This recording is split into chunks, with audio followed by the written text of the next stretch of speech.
Hey guys, today I'm going to teach you how to install LED turn signals onto your Gen 3 KLR650. Super simple process. You don't need to do load line balancers. You don't need any of that stuff. You don't need to splice into your cables, all of that.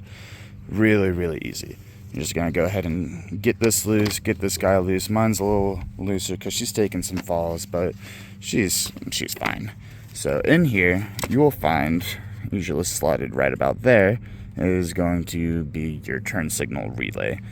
This one right here is just one from 3D Cycle Parts. Honestly, I'd rather just go ahead and get some cheap like $9 relay that you could find on Amazon or whatever and use that instead. This I think was like 20 bucks or something like that, and it was marketed as a plug and play, but it is not plug and play, and I had to cut the adapter that it had on it off and go ahead and install some male blade adapters, and then I just plugged that in right there.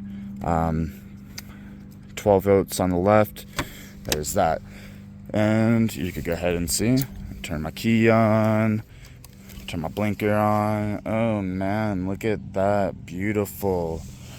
If you want, you could also go ahead and get an adjustable relay, that way you could change the speed of it. I do have one coming in the mail right now.